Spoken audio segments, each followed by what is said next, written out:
जय श्याम राम मित्रों, राम राम मेरे प्यारे दोस्तों, भक्तगणों। और ये पुरुषोत्तम मास के शुभ अवसर पर भगवान राम का वाल्मीकि रामायण जो हिंदी में इस कथा का वाचन हम कर रहे हैं, तो इसको आप बड़े गंभीरता से सभी लोग सुन रहे हैं और इस पे हमको बहुत अच्छा रेस्पॉन्स भी मिल रहा है।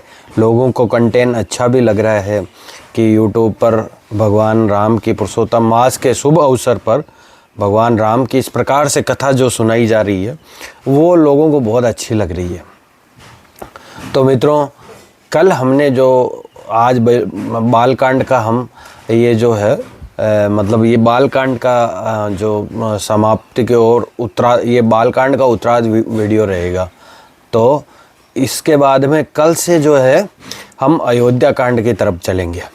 हमने कल जो है सुना था कि भगवान राम, लक्ष्मण, भरत और शत्रुघ्न जी महाराज का जनक जी की और जनक जी के छोटे भाई की चारों पुत्रियों के साथ में विवाह बड़े धूमधाम से हमने मनाया। और इसके बाद में जो है वो जो भी राजा जनक जी ने दहेज वगैरह दिया था वो लेके महाराज दशरथ जो है वो अब अयोध्या लौटते हैं। तो लौटने के लिए वो जैसे ही रवाना होते हैं, अब आज की कथा हम यहाँ आगे से जी स्टार्ट करते हैं। तो मित्रों, आप धैर्यपूर्वक संयम से ध्यान से इस मंगलकारी और सभी अमंगलों को हरने वाली इस इस भगवान राम की इस अनुपम मनोरम कथा का आप श्रवण कीजिए, जिससे हमको सब लोगों को भक्ति में जो है भक्ति की प्राप्ति हो और भक्ति में सुखद जो है सुखद जो शांति का प्राप्ति हो, इसके लिए हमें ये कथा सुननी चाहिए। महाराज दशरथ जो है वो फिर वहाँ से रवाना हो जाते हैं और उसके बाद महाराज दशरथ ने सिर पर मंडराते हुए अनेक पक्षियों के अमंगल चिन्ह जो है उन अमंगल चिन्हों को देखा।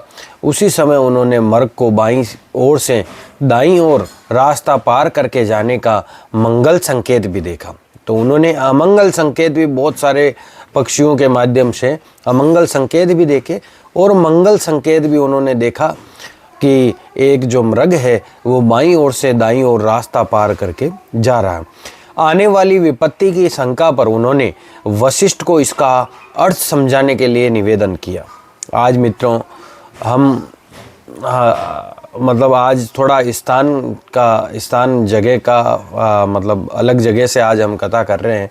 मैं कहीं आउट ऑफ हूँ और राजस्थान आया हुआ हूँ, फिर भी इस कथा को अनवरत चालू रखने के लिए आज कोई भी प्रकार की अगर त्रुटि हो जाए तो हमें भक्त वत्सल दयालु कृपा निधान भगवान श्री रामचंद्र जी माफ़ करेंगे और सभी हमारी विपत्तियों को, हमारे दुखों को, हमारे संकटों को वो हर लेंगे। तो जब महाराज दशरथ है उन्होंने क्या है आने वाली विपत्ति पर जो है शंका उन्होंने जाहिर की, तो वशिष्ठ जी को उन्होंने कहा कि हे ऋषि श्रेष्ठ, ये चीखने वाले जो पक्षी है संभावित कोई आपत्ति का संकेत दे रहे हैं, किंतु बाईं से दाईं ओर मृग का जाना ये भी हमें शुभ संकेत दे रहा है। इसमें हमें चिंता करने की कोई बात ऐसे नज़र नहीं आ रही है। जिस समय पुरोहित एवं राजा दशरथ इस विषय पर चर्चा कर रहे थे, उसी समय पृथ्वी को हिला देने वाली और वृक्षों को गिराने वाली प्रचंड वायु चलने लगी। धूल उड़कर सभी दिशाओं में को आवर्त करने लगी। ऐसा अंधेरा छा गया कि महाराज दशरथ, उनके पुत्र वशिष्ठ और अन्य ऋषि जो है उनको छोड़कर सभी भ्रमित और भयग्रस्त सभी उन खाली 3-4 जन जो है महाराज दशरथ, उनके जो पुत्र थे, चारों पुत्र और ऋषि श्रेष्ठ जो वशिष्ठ जी थे और कुछ अन्य ऋषियों को छोड़कर बाकी सब भ्रमित और भयग्रस्त हो गए। पूरी बारात जो है वो भय से ग्रस्त हो गई। अक्षमात जो है प्रसिद्ध एवं पराक्रमी योद्धा परशुराम जी प्रकट हुए। उनके दाएं कंधे पर जो फरसा था और बाएं कंधे पर धनुष था, हाथ में धनुष लिए हुए जो है, दाएं कंधे पर फरसा लिए हुए और बाएं कंधे पर उन्होंने हाथ में धनुष ले रखा था। और भगवान विष्णु के जो अवतार है भगवान परशुराम जी, त्रेता युग के अवतार, वो वहाँ पे प्रकट हुए और हाथों में शक्ति, त्रेता नहीं सॉरी द्वापर युग के जो अवतार हैं वो भगवान परशुराम जी वहाँ पे प्रकट हुए और हाथों में शक्तिशाली बाण तथा केश जटा के रूप में बंधे हुए थे और हाथों में बाण थे उनके। और ऋषि परशुराम जी ने 21 बार क्षत्रिय समुदाय का विनाश पृथ्वी से किया था। जो भी मतलब आतिताई, क्षत्रिय नहीं, जो आतिताई मतलब क्षत्रिय थे उनका विनाश उन्होंने किया था। जो धर्म का पालन नहीं करते थे उनका विनाश किया था। और उस विनाश करने के पश्चात उन्होंने क्रोध को त्याग कर तपस्या करने की प्रतिज्ञा की थी। अतः उनके इस भयंकर रूप को देखकर जब सबको पता था कि परशुराम जी तो जो है वो तपस्या में लीन हो गए हैं, वो उसके बाद में उन्होंने क्रोध को त्याग दिया। लेकिन जब उनका क्रोध का ऐसा मतलब उन्होंने जो रूप देखा तो सभी वो जो देखकर उनके रूप को, स्वरूप को देखकर बड़े चकित हो गए थे।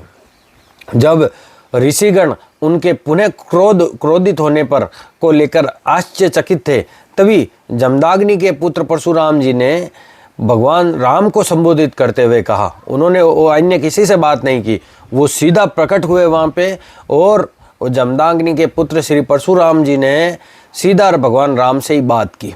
भगवान राम से बात करते हुए उन्होंने कहा कि शिव के धनुष को तोड़कर तुमने निश्चय ही वीरतापूर्वक कार्य किया है, तो किंतु मैं जो है मैं उससे भी विशाल धनुष लेकर आया हूँ। परशुराम जी ने ऐसा कहा।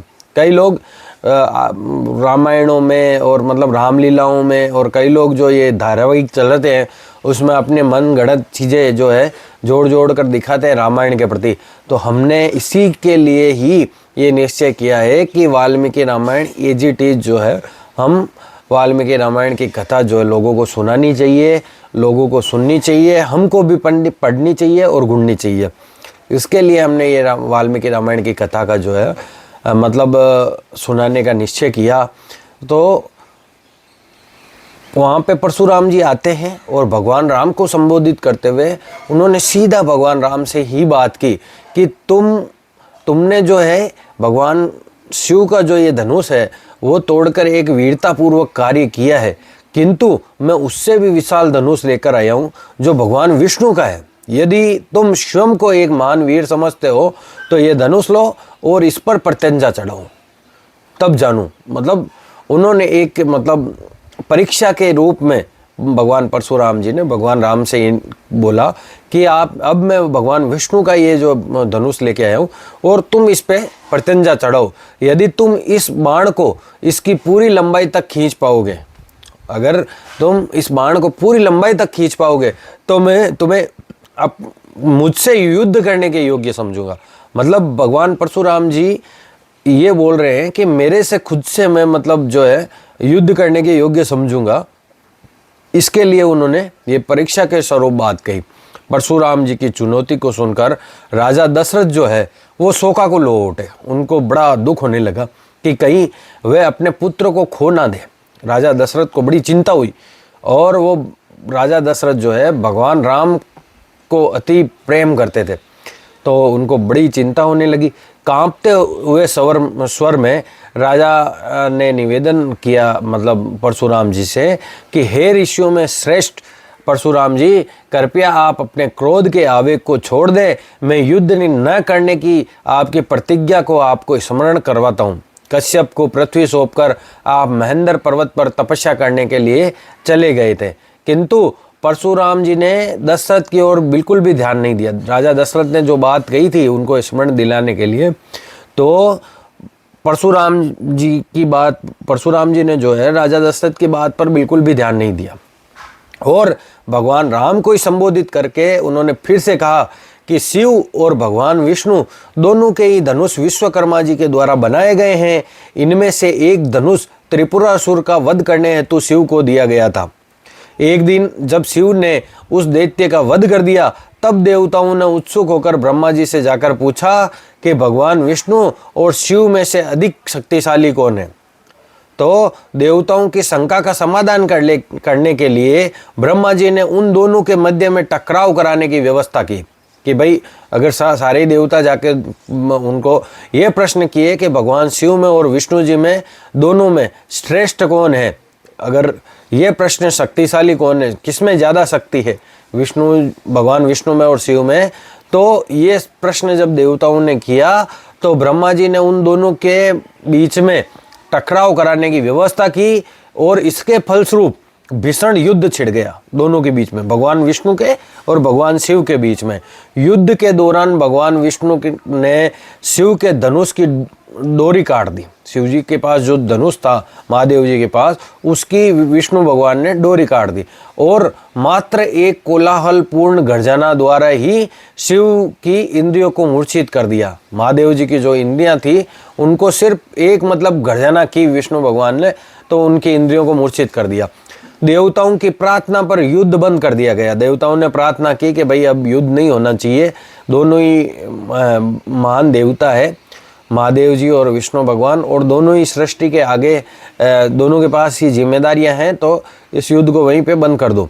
जिस किसी ने भी वो युद्ध देखा उसने यही निष्कर्ष निकाला कि भगवान विष्णु हर प्रकार से शिव से श्रेष्ठ है, किंतु शिव अपनी पराजय से शुद्ध थे और देवताओं के निर्णय से अपमानित हुए। शिव जी को थोड़ा, महादेव जी को थोड़ा अपमान महसूस हुआ उस युद्ध से और उनको पराजय की ऐसे जैसे खिन्नता होती है कि और विषादग्रस्त और खिन्नता उनको महसूस होने लगी, तो उन्होंने विदे के राजा देवरात को वे धनुष दे दिया।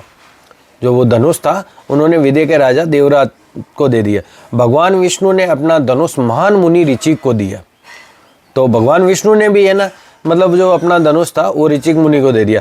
भगवान विष्णु ने फिर उसके बाद में उन्होंने अपने पुत्र जो ऋचिक थे, उन्होंने अपने पुत्र जमदाग्नि को वो दिया, किंतु मेरे पिता जमदाग्नि, ये परशुराम जी कह रहे हैं कि उनके पिता जमदाग्नि ने इस धनुष का कभी प्रयोग नहीं किया, ऐसा क्योंकि उन्होंने अपने प्रति किए गए अहित का प्रतिकार न करने की प्रतिज्ञा की थी, तो उन्होंने इसका कभी भी उपयोग नहीं किया। तत्पश्चात उनसे ये धनुष मुझे प्राप्त हुआ, परशुराम जी को प्राप्त हुआ, और कार्तवीर्यार्जुन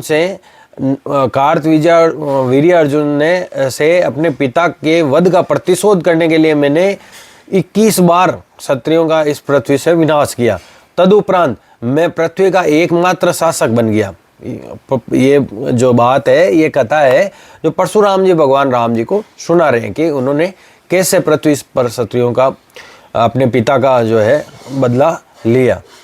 और मेरे द्वारा हुए क्षत्रियों के वध का जो प्रायश्चित करवाने के लिए जब कश्यप ने मेरी ओर से महान यज्ञ का संपादन किया, तब मैंने उन्हें ये पृथ्वी दान में दे दी कश्यप मुनि को, और महेंद्र पर्वत की ओर प्रस्थान कर लिया। वहां मैंने कठिन तपस्या की और कठिन तपस्या के द्वारा महान पराक्रम अर्जित किया, किंतु जब मैंने सुना कि तुमने शिव का धनुष तोड़ दिया है, तब मैं तुम्हें ललकारने को विवश हो गया हूँ। यदि तुम अपने आप को एक महान पराक्रमी समझते हो तो ये धनुष लो और देखो कि तुम मेरे साथ युद्ध करने के योग्य हो या नहीं हो। तो ये बात जो है परशुराम जी भगवान राम जी को कहते हैं कि अगर तुम इस प्रत्यंजा को चढ़ा लोगे तभी तुम मेरे साथ युद्ध करने के लिए रहोगे। तो भगवान राम ने बिना कुछ बोले ही, भगवान राम ने जो परशुराम जी की शर्त थी वो बिल्कुल एकदम से हर्ष स्वीकार कर ली तुरंत ही, और तत्पश्चात जो है तुरंत ही धनुष एवं बाण उनके हाथों से ले लिया। साथ ही साथ उनका तपोबल भी जो था परशुराम जी का वो भी ले लिया, क्योंकि वो तो दोनों ही भगवान विष्णु के अवतार थे और एक ये द्वंद्व युद्ध था। आश्चर्यचकित परशुराम के समक्ष उन्होंने अत्यंत सरलता से धनुष पर प्रत्यंजा चढ़ाकर उसे पूरी लंबाई तक खींचा भगवान राम ने। तब राम ने कहा, क्योंकि आप एक ब्राह्मण हैं और विश्वामित्र से संबंधित है, मैं आपका वध नहीं करूंगा, तथापि मेरा इस बाण को धारण करना व्यर्थ न जाए और आपकी शर्त का उचित प्रत्युत्तर दिया जा सके, इसलिए मैं इसका उपयोग करके आपके कठिन तप के फलस्वरूप अर्जित स्वर्ग प्राप्ति की योग्यता को नष्ट कर देता हूँ। ऐसा भगवान ने जो है उनको बोला। देवतागण एवं स्वर्ग लोगों के ऋषि आकाश में राम द्वारा बाण छोड़े जाने के दृश्य को देखने के लिए इकट्ठे हो गए। सारे देवता वहाँ पे सब जो है वहाँ पे ये दृश्य को देखने के लिए इकट्ठा हो गए। परशुराम जो है पहले से ही राम द्वारा निस्तेज किए जा चुके थे। भगवान राम ने उनको पहले ही निस्तेज कर दिया था। भगवान को विस्फुटित नेत्रों से देखने, मतलब बड़ा विस्फुटित नेत्रों से वो भगवान राम को देखने के अतिरिक्त और कुछ नहीं कर सकते थे, वो इतने निस्तेज हो गए थे। अंततः जब राम ने बाण को अपने कान तक खींचा तब परशुराम जी मंद स्वर में बोले, जब मैंने कश्यप को ये पृथ्वी सौंपी तब उन्होंने मुझे यहाँ पुनः आकर रहने के लिए मना किया था। अतएव रात्रि होने से पूर्व मुझे यहाँ से जाना होगा। यद्यपि स्वर्ग तक जाने की योग्यता से मैं वंचित हूँ, किंतु कम से कम महेंद्र पर्वत पर वापस लौटने की आपकी अनुमति चाहता हूँ ताकि मैं अपनी तपस्या जारी कर सकूं। हे राम, अब मैं समझ पाया कि आप स्वयं भगवान विष्णु हैं। अतः आपके हाथों से पराजित होने पर मैं तनिक भी लज्जित नहीं हूँ। मुझे ना तो खेद है, ना मुझे पश्चाताप है, ना खिन्नता है। आप स्वयं भगवान विष्णु है, तो आपके हाथों में अपनी पराजय को स्वीकार करता हूँ। और तब उनको भगवान परशुराम को जो है वो पता चल गया कि ये भगवान विष्णु के स्वयं अवतार है भगवान राम जी। भगवान राम ने परशुराम के निवेदन को स्वीकार कर लिया और परशुराम जी की स्वर्ग प्राप्ति की योग्यता को नष्ट करने वाला शक्तिशाली जो बाण है वो छोड़ा। अतः उसके पश्चात परशुराम जी महेंद्र पर्वत पर लौट गए वापिस। उनके जाते ही आकाश में पहले से छाया हुआ घना अंधकार पूर्णतः पूरा छट गया। आकाश से देवता पूर्ण उत्साह के साथ भगवान राम का यशोगान और उस पर सुगंधित फूलों की वर्षा करने लगे। तब भगवान राम ने भगवान विष्णु का धनुष वरुण को दे दिया। फिर उनके दल ने आगे अयोध्या की तरफ प्रस्थान किया। घर पहुंचकर राजा दशरथ के चारों पुत्र अपनी पत्नियों सहित सुखी जीवन व्यतीत करने लगे। फिर अयोध्या पहुंच गए और अपने चारों पुत्रों और पत्नियों के सहित जो है राजा दशरथ वो अब बढ़िया अच्छा टाइम जो है व्यतीत करने लगे। अश्वपति के पुत्र एवं भरत तथा शत्रुघ्न के मामा राजा युधाजीत जो थे वो अपने भांजों को अपने संग रहने का निमंत्रण देने के लिए अयोध्या आए और अपने दो भाइयों के कैकेयी राज्य को चले जाने के पश्चात राम अपने पिता एवं तीनों माताओं की सेवा में ध्यानपूर्वक लग गए। राम अपने राज्य के प्रशासनिक कार्य भी इतने उत्तरदायित्व तथा बुद्धिमानी से करते थे कि प्रजा उनसे स्नेह करने लगी। सीता और राम जी के आपसी प्रेम में निरंतर और अधिक से अधिक वृद्धि होने लगी। एक दूसरे के गुण और रूप से आबद्ध दोनों एक दूसरे के प्रति पूर्णतः समर्पित थे। वास्तव में सौंदर्य अवतार सीता शुभ भाग्य की देवी लक्ष्मी थी। वे राम के हृदय को भली भांति पढ़ सकती थी। अपने पति को सदैव प्रसन्न रखने के लिए सीता दृढ़ प्रतिज्ञ थी। वे स्त्रियोचित मर्यादा एवं पवित्रता का प्रतीक थी। इस प्रकार का आचरण करते हुए उन्होंने शीघ्र ही भगवान राम के हृदय को जीत लिया। और आज ये हमारा जो है बाल कांड जो है वो यहाँ पे संपूर्ण होता है। इस प्रकार भगवान राम की पावन रामायण की वाल्मीकि कृत रामायण की पावन कथा यहाँ पे संपूर्ण हो जाती है। अब हम कल से जो है अयोध्या कांड पर चलेंगे कि आगे भगवान राम का वनवास किस प्रकार से होता है। और इस पावन कथा का पुरुषोत्तम मास में अपने इस कथा को मैं संक्षिप्त रूप में ये कथा इसलिए मतलब मुख्य चैप्टर जो है इसलिए कह रहा हूँ संक्षिप्त रूप में, क्योंकि सब लोगों को वाल्मीकि भगवान के द्वारा लिखी हुई रामायण की कथा का कहानी पूरी कथाएं इसके अंदर जो कथाएं आती है उसका ज्ञान होना चाहिए, ताकि हर सनातनी को हर हिंदू को अपने धर्म का, अपने पुराणों का, अपने वेदों का, अपने किताबों में लिखा हुआ ज्ञान होना चाहिए, ताकि कोई दुराचारी विधर्मी उनको कभी भी बरगला नहीं सके और कभी भी उनको कोई हमारे भगवान के विषय में, हमारे देवताओं के विषय में कोई ऐसी बात नहीं कर सके जिससे उनके बीच में कोई द्वंद्व फैले, ऐसा कोई भी नहीं कर सके। इसके लिए पूर्ण हमारे शास्त्रों का नॉलेज होना बहुत ज़रूरी है और इसीलिए हमने ये श्रृंखला चालू की है। तो हम 1 बाय 1 सभी जो हमारी भगवान की किताबें हैं उनको प्रयास करेंगे कि उनकी कथाओं को संक्षिप्त रूप में आपके समक्ष रखा जाए, ताकि आपको मुख्य कथाओं का हमेशा आपको ध्यान रहे या आपको तुरंत सुनना हो कि वहाँ क्या वहाँ उस चैप्टर में क्या होता है, तो आपको उसका नॉलेज रहे और आप अच्छे से भगवान राम के इस पावन कथा को इस पावन पुरुषोत्तम मास में आप सुनिए और सारे दुखों, कष्टों और सभी विघ्नों के ऊपर सफलता प्राप्त करिए। भगवान राम आपको सदैव प्रसन्न और खुश रखें और आपको खूब तरक्की दें अपने जीवन में। यही मनोकामना के साथ आज से इस बालकांड का, वाल्मीकि कृत रामायण के इस बालकांड का हम समापन यहीं पे करेंगे और कल से हम अयोध्या कांड की ओर चलेंगे। जय सिया राम, जय हनुमान।